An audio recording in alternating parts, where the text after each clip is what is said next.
ফুটবলের সবচেয়ে বড় মঞ্চে কখনো কখনো একটি দৃশ্যই তৈরি করে হাজারো প্রশ্ন।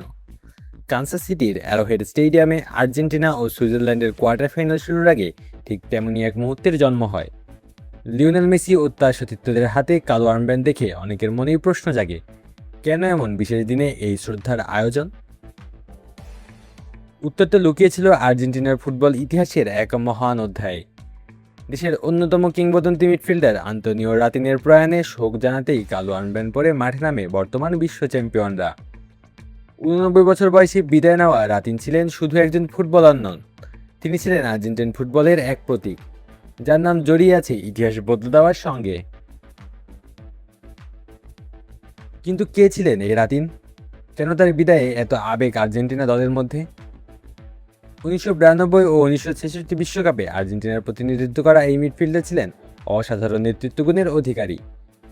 তবে 1966 বিশ্বকাপে ইংল্যান্ডের বিপক্ষে কোয়ার্টার ফাইনালে তার বিতর্কিত বহিষ্কারই তাকে বিশ্ব ফুটবলের ইতিহাসে অন্যভাবে পরিচিত করে তোলে। সেই ম্যাচে রেফারির সঙ্গে ভাষাগত জটিলতা ও উত্তেজনার কারণে তৈরি হওয়া পরিস্থিতি পরবর্তীতে ফুটবলের নিয়মে বড় পরিবর্তন আনে।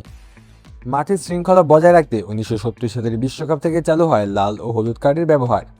তাই রাতিনকে অনেকেই ফুটবলের কার্ড ব্যবস্থার জনক হিসেবেও মনে করেন। নিউ রিফ্রেশিং টেস্টে চিয়ার আপের নিউ রিফ্রেশিং টেস্ট এতটাই বেটার যে মন বলে চিয়ার আপ। শুধু রাতিন নয়, ম্যাচের আগে আরও এক আবেগঘন মুহূর্তের সাক্ষী হয় অ্যারোহেড স্টেডিয়াম। চলতি বিশ্বকাপে দক্ষিণ আফ্রিকার হয়ে অংশ নেওয়া ফুটবলার জিডেন অ্যাডামসের অকাল প্রয়াণে শ্রদ্ধা জানিয়ে আর্জেন্টিনা ও সুইজারল্যান্ডের খেলোয়াড়রা পালন করেন 1 মিনিটের নীরবতা। এরপর শুরু হয় মাঠের লড়াই। শক্তি কি শক্তিতে পরিণত করতে পারবেন লিওনেল মেসিরা? আর্জেন্টিনা পারবে কি কঠিন সুইস বাধা পেরোতে? বর্তমান বিশ্ব চ্যাম্পিয়নদের সামনে ছিল সেমিফাইনাল ওঠার বড় পরীক্ষা, কিন্তু শেষ পর্যন্ত সেই পরীক্ষায় সফল হয় আর্জেন্টিনা।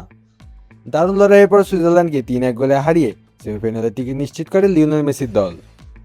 এই ম্যাচের মাধ্যমে আর্জেন্টিনা কেবলই একটি জয় নিশ্চিত করেনি, কেবলই আরেকটি বিশ্বকাপের সেমিফাইনালের টিকিটই কাটেনি। এটি ছিল এক কিংবদন্তিকে সম্মান জানানোর গল্প, ইতিহাসকে সঙ্গে নিয়ে এগিয়ে যাওয়ার গল্প। রাতিনের স্মৃতিকে শক্তি বানিয়ে বিশ্বকাপের আরও এক ধাপ কাছে পৌঁছে গেল বর্তমান বিশ্ব চ্যাম্পিয়ন আর্জেন্টিনা।